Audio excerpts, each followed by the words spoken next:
Qu'il s'agisse de management, de stratégie ou d'innovation, le monde de l'entreprise est souvent fait d'idées reçues qui empêchent l'organisation, comme les individus, d'être performants. C'est ce que décrypte Frédéric Fréry, professeur à l'ESCP Business School, dans ce podcast « L'envers du business ». En se référant à l'histoire, la psychologie et la philosophie, il décortique les mythes et les paradoxes du monde des affaires, mais aussi ses travers et ses aberrations, avec une pointe d'impertinence. L'envers du business, un podcast de Harvard Business Review France. Vaut-il mieux externaliser tout ce qui est possible ? Alors Nike, Subway, Benetton ou encore Toyota, ces 4 entreprises ont un point commun, figurez-vous. Elles ont fait reposer leur succès stratégique sur une utilisation massive de la sous-traitance. Plutôt que de posséder en propre la totalité des ressources et des compétences nécessaires à leur activité, elles ont donc fait appel à des prestataires externes avec un but bien précis, construire rapidement et à moindre frais leur chaîne de valeur. Frédéric Fréry, vous êtes professeur à l'ESCP Business School. Alors, à première vue, cette démarche d'externalisation présente bien des avantages. Lesquels notamment ? Alors, il y a plusieurs avantages sur lesquels on peut s'arrêter un moment. Le premier, c'est que quand vous externalisez, vous allez remplacer des frais fixes par des frais variables. Alors, qu'est-ce que ça veut dire ? Les frais fixes, c'est ceux que vous avez à payer, quel que soit votre chiffre d'affaires. Tous les mois, il faut les payer. Par exemple, les salaires. Tous les mois, il faut les payer. Les frais variables, c'est ceux qui vont varier en fonction de votre chiffre d'affaires. D'accord ? Le gros avantage quand vous avez des frais variables plutôt que des frais fixes, c'est que si votre chiffre d'affaires baisse, vos frais baissent aussi. Tandis que si vous avez des frais fixes, si votre chiffre d'affaires baisse, vous risquez de perdre beaucoup d'argent. En fait, ça abaisse ce qu'on appelle en gestion votre seuil de rentabilité, votre point mort. Alors, ce qui veut dire qu'au lieu de payer des salaires, on paye des factures. Par exemple, vous payez des prestataires. Voilà, et que si, en revanche, il y a un revirement de la conjoncture, le périmètre d'activité peut être ajusté. Vous faites appel à moins de prestataires. Voilà, et donc finalement les frais également. Voilà, donc c'est plus souple en fait, tout simplement. Et d'ailleurs, on entend quelquefois dire que les entreprises sous-traitent pour réduire les coûts. En fait, c'est pas vrai. C'est pas pour réduire les coûts, c'est pour les variabiliser. Et c'est pas un hasard de voir d'ailleurs que c'est dans les industries dans lesquelles la capacité à anticiper ce que va être votre chiffre d'affaires est le plus difficile que vous avez les taux d'externalisation les plus forts. Un exemple qui est assez intéressant, c'est si vous regardez le générique d'un film de Hollywood, un blockbuster de Hollywood, le générique à la fin, d'après vous, il y a combien de noms qui défilent ?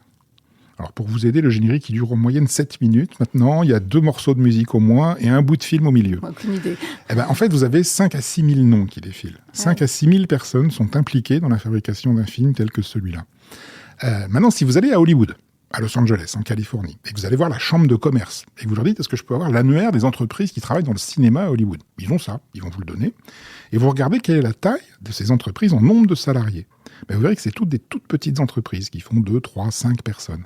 Et donc, en fait, quand vous voyez les 5000 noms à la fin d'un blockbuster, ce que vous voyez, pour faire simple, c'est les 1000 contrats qui ont permis de faire le film. Mais personne n'est salarié de personne dans cette affaire-là. Ce ne sont que des prestataires indépendants. Et pourquoi ? Parce qu'on ne sait pas à l'avance si le film va marcher ou pas.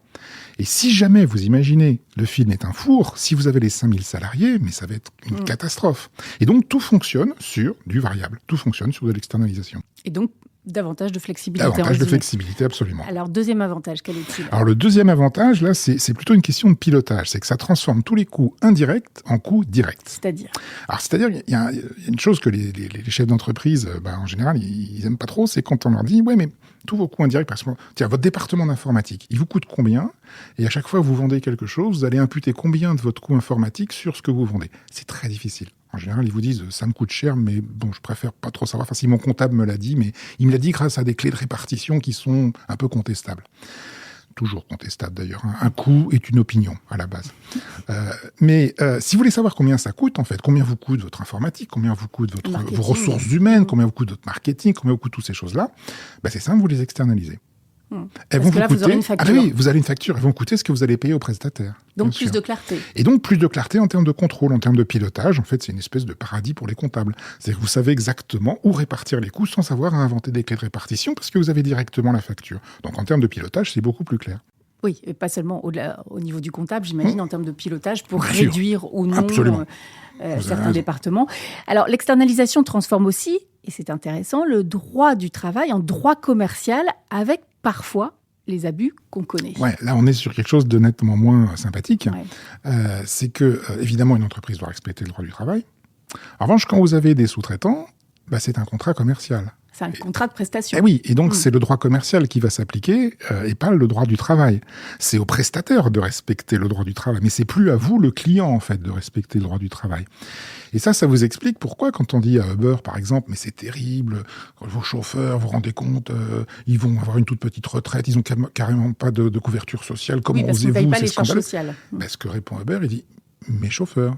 Mais moi, j'ai pas de chauffeur, moi. Moi, je suis une plateforme de mise en relation d'auto-entrepreneurs avec des clients. Alors, si la situation sociale des auto-entrepreneurs est problématique, ce que je conçois tout à fait, allez vous plaindre au ministère du Travail. Mais c'est pas moi qui définis la couverture sociale des auto-entrepreneurs. Donc, en fait, ils se déjugent de la responsabilité qui serait celle d'un employeur en termes de droit du travail, en étant simplement un client qui va facturer, se voir facturer des prestations par des prestataires externes. Et donc, on remplace ce droit du travail par un droit commercial. Alors, c'est une vieille histoire. Hein. Déjà dans les années 80, quand on accusait Nike de dire « mais c'est affreux, c'est des enfants qui fabriquent vos vêtements, ou vos chaussures, vos ballons dans des usines affreuses », et Nike répondait « mais moi, j'ai pas d'usine. Moi, je n'ai pas d'usine. Je ne vois pas de quoi vous parlez. Ah, c'est peut-être une usine d'un de mes sous-traitants de sous-traitants de sous-traitants. Oh là, c'est affreux. Je vais mettre en place un comité éthique, évidemment. Et en gros, ils n'en avaient rien à faire, quoi. Et donc ça, c'est une manière de se déjuger qui est évidemment très, très, très douteuse, mais qui est assez fréquemment utilisée aussi comme argument pour l'externalisation. Oui, sauf qu'aujourd'hui, de plus en plus, on doit prendre en compte ces parties prenantes avec le scope 3. Donc, quel impact ça a ? Alors, heureusement, vous avez raison, il y a des indicateurs, des accréditations qui vont imposer que vos fournisseurs respectent aussi un certain nombre de contraintes. Parce que, évidemment, c'était un peu la jungle, et donc on a essayé d'organiser tout ça. Mais il n'empêche que entre les sous-traitants, et qu'en plus tout ça est sur 15 pays différents, il reste une forme, effectivement, de flou sur lequel les entreprises, évidemment, certaines essaient de jouer. Bon, et du coup, cette externalisation permet aussi de construire rapidement et à moindre frais, je le disais, une chaîne de valeur globale, là où une démarche justement d'intégration et de possession nécessiterait des investissements colossaux, on l'a dit.